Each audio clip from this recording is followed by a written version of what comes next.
Ini ada satu pertanyaan menarik dari Pak Stefanus Samongan terkait DPO. Nah, apakah dalam suatu perusahaan hanya bisa satu DPO saja? Apakah hanya satu perorangan ataupun bisa dibentuk dalam satu tim? Kemudian, apakah untuk DPO tersebut sudah tersertifikasi atau belum? Nah, ini mungkin jawaban dari Pak Fajar. Kira-kira bagaimana Pak terkait DPO? Ya, terima kasih Pak Willy, terima kasih rekan penanya ya. Jadi kalau dari sisi kami sebenarnya terkait dengan DPO ini, eh, ya kalau kita lihat dari undang-undangnya kan DPO itu mengadvise ke manajemen ya. Sekali lagi tanggung jawab tetap aja pada manajemen dan fungsi DPO itu adalah melakukan pengawasan agar bisnis proses yang berjalan ini sesuai dengan ketentuan perundang-undangan. Kemudian dia juga menjadi liaison officer dengan lembaga pemerintah seperti itu. Jadi memang tetap ada satu people in charge-nya sebenarnya yang melakukan fungsi itu. Tapi tentu saja karena kena skup bisnisnya juga cukup besar, dia nggak bisa bekerja sendiri. Dia dibantu oleh setiap bagian-bagiannya. Ambil contoh misalnya ada di situ IT security yang menyiapkan dari sisi teknologinya, memastikan bahwa standar SOP pengamanannya juga cukup aman. Kemudian juga tentunya dari teman-teman produk juga ya yang membuat produknya, yang bermitra dengan segala macam. Tadi di landscape industri itu kan kelihatan banget tuh banyak yang bekerja sama, jadi nggak mungkin dilakukan oleh satu orang. Jadi masing-masing bagian, misalnya dari marketing, misalnya dari digital bisnis, dari value added bisnis, dia mengecek nih kita DPO akan membuat formnya yang tadi yang disebut dengan DPIA atau ROPA, dan masing-masing bagian itu mengisi nih sesuai dengan porsinya. Demikian juga kan skupnya DPO juga tidak hanya mengamankan dari sisi bisnis dengan pelanggan, tapi juga terkait juga dengan bisnis misalnya dengan kegiatan bisnis internal, masalah HRD segala macam seperti itu. Jadi eh, tentu saja organisasi DPO harus dibantu oleh seluruh stakeholder yang ada di perusahaan. Salah satu fungsi DPO juga kan tetap memastikan awareness ya ada di karyawan juga. Seperti itu Pak Willy yang bisa saya Baik, sampaikan. baik. Terima kasih. Jadi sebetulnya kalau dari Pak Fajar, DPO ini idealis satu orang karena ada pertanggungjawaban, tapi dalam kerja nggak mungkin satu orang, Pak ya. Bisa dalam satu tim atau kita susun sebuah fungsi seperti itu. Nah, ini juga dari Bu Badia, jawabannya bisa satu orang atau satu tim tergantung perusahaan. Tapi memang kalau kita bicara ideal, kalau saya lihat dari aturannya karena ini bentuk sanksinya adalah criminal sanction, otomatis akan wajib ada satu orang, Pak ya. Tapi dalam pekerjaan boleh misalnya satu tim, satu departemen atau satu fungsi. Oke, oke. Nah, tapi apakah harus tersertifikasi, Pak Fajar? Menurut Pak Fajar, Sekali lagi Pak Willy, apakah harus tersertifikasi atau seperti apa nih DPO ini? iya kita kalau sertifikasi memang kita menunggu peraturannya Pak Willy ya. Eh, Ya kalau Pak Willy kan sertifikatnya udah banyak itu. Nah, CPM, C apa lagi yang di situ. Nah, kita nunggu dari Kominfo terkait dengan sertifikasinya seperti apa.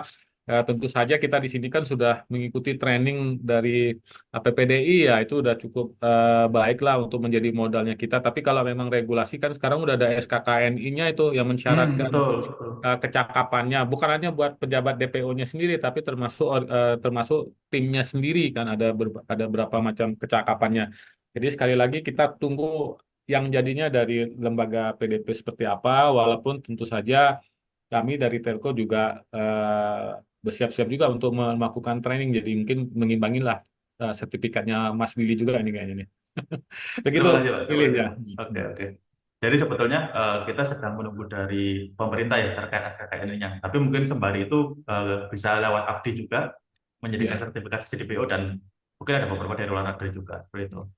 Oke. Halo, Bu Bade, Sorry, udah. Oh, oke, sampai oke. di mana tadi? Eh, Hmm, kita sampai di oke. mana tadi? Mm. Berapa? Jadi terkait DPO Bu, apakah dalam satu organisasi hanya menurut dari klien-klien Ibu selama ini apakah idealnya hanya satu orang atau dalam satu fungsi seperti itu? Oke, kalau dari beberapa klien kami ini sangat variatif. Jadi tergantung kebutuhan perusahaannya sendiri, bergerak di bidang apa dan seberapa besar data pribadi yang diproses. Jadi ada satu klien yang hanya punya satu DPO, tapi ada juga satu klien yang ada memiliki beberapa orang yang memang apa namanya diassign untuk menjadi DPO. Jadi tergantung kebutuhannya. Tentunya semakin besar perusahaan, semakin banyak data pribadi yang diproses itu kebutuhan DPO-nya makin banyak. Kemudian Oke, oke. untuk sertifikasi sendiri itu amanatnya undang-undang sebenarnya harus memiliki keahlian tertentu, yaitu ada di bab 6 kalau saya nggak salah. Nah, apa namanya, kita bisa merujuk ke situ, dan untuk sertifikasi memang sampai saat ini standar secara undang-undang belum ada, tapi saya dengar sedang digodok. Namun dari pengalaman yang ada ya, nih best practice-nya aja, itu rata-rata DPO-nya sudah certified, baik dari, ya ini ada kita kalau nggak salah dari APPDI juga melakukan sertifikasi ya, baik nasional maupun internasional. Jadi beberapa juga sudah ambil sertifikasi internasional, itu bisa dilihat nanti dicek di Google, itu ada beberapa pilihan. Baik, baik. Terima kasih, Bu.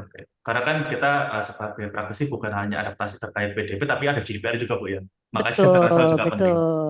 Baik, baik. Menarik. Oke, mungkin pertanyaan berikutnya. Ini dari Anonymous, masih malu-malu mungkin. Ah, Jadi ini terkait cross border data transfer, tapi spesifik untuk karyawan. Nah, di mm-mm, beberapa perusahaan kan ada perusahaan yang mm-mm. punya cabang luar negeri atau holdingnya di luar negeri. Nah, ini Ya. bagaimana nih untuk manage karyawan? Apakah perlu konsen pulang atau nanti Mm-mm. ya udah kita bisa transfer aja ke negara lain atau semacam itu? Seperti apa ya? Mungkin dari Bu Badia terlebih dahulu, silakan. Oke.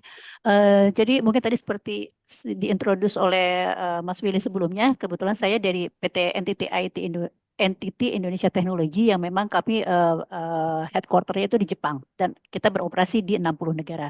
Nah, terkait dengan processing data pribadi yang karyawan ya transfer, itu selama ini di beberapa rekan-rekan lain juga yang bekerja di perusahaan MNC itu dilakukan dengan kita aja yang namanya mekanisme apa eh, company transfer agreement.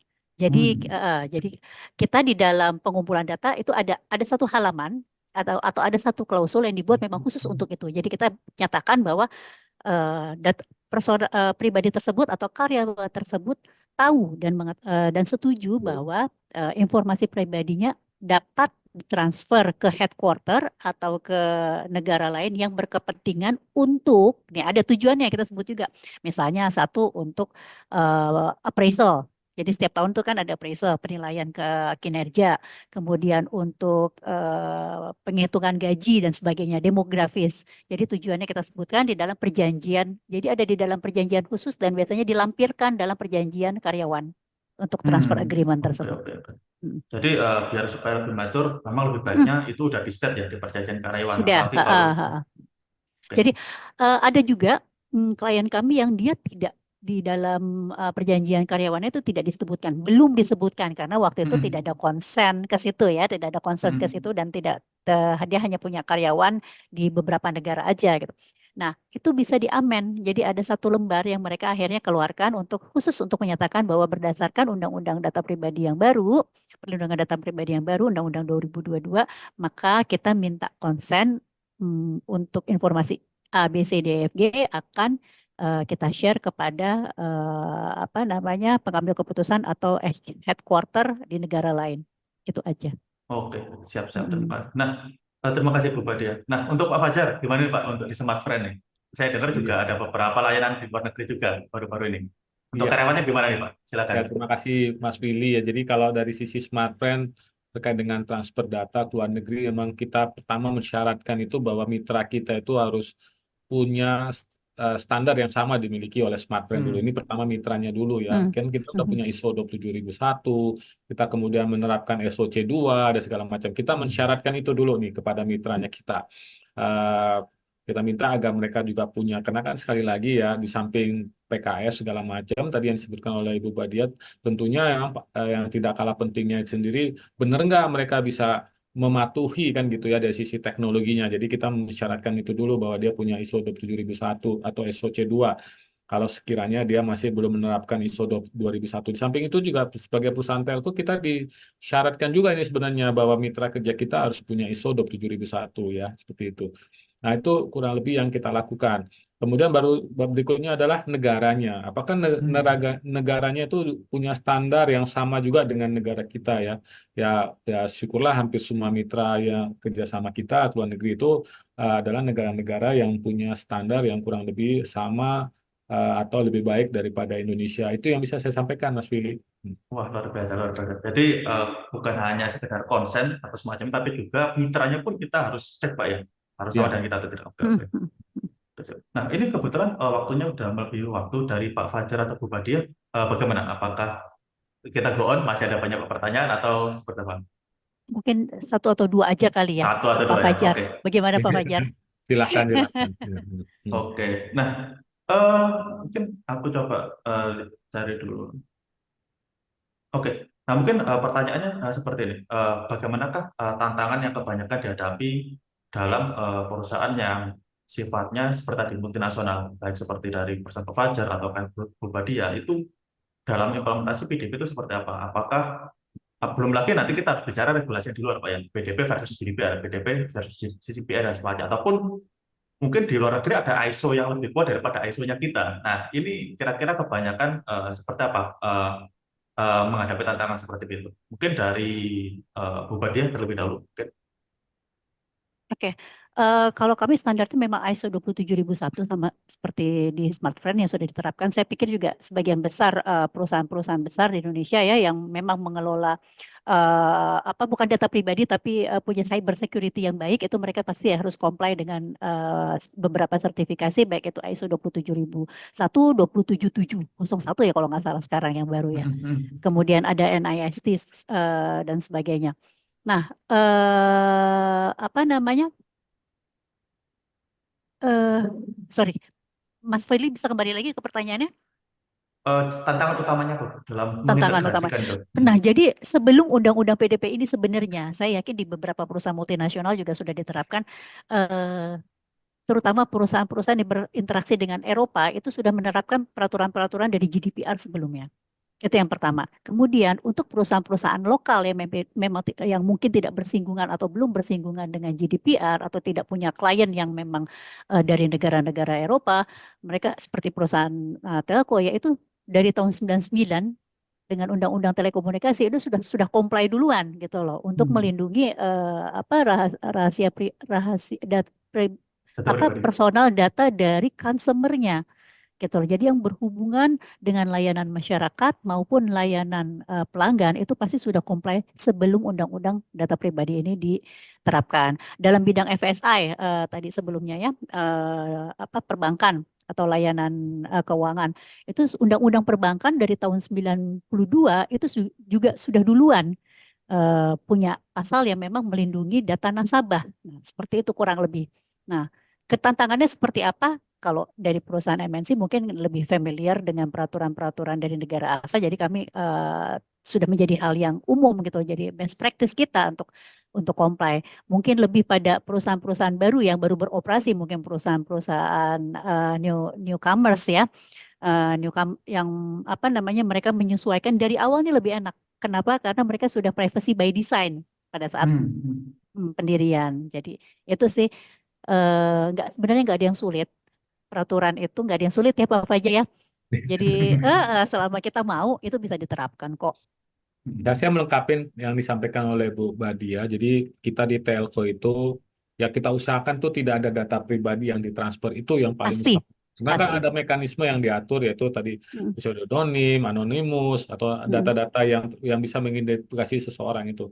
Jadi kalau ditanya tantangannya yang terbesar itu apa? Tentu saja ya kalau dari kami itu menyiapkan ROPA, DPIA-nya yang dulu tidak ada. Attitude kita mm, sebenarnya tidak ada data pribadi ya, yang kita share, tapi karena regulasi mensyaratkan bahwa kita harus memiliki itu, nah itulah yang kita bangun, ya itu yang mulai kita koordinasi ke mitra-mitranya kita, kemudian kita juga mulai mereview PKS-PKS kita, menambahkan mm-mm, klausal-klausal yang terkait dengan pelindungan data pribadi, kemudian menyiapkan privasi notice, kemudian juga terkait dengan term and condition, agar sesuai dengan peraturannya ini. Makanya kita juga nunggu nih PP ini jadi akhirnya seperti apa, sehingga make sure apa yang kita buat itu pun bisa comply terhadap apa-apa yang penting menurut peraturan itu ada kan seperti itu. Jadi ya memang secara attitude tidak ada kita di telco benar-benar menjaga.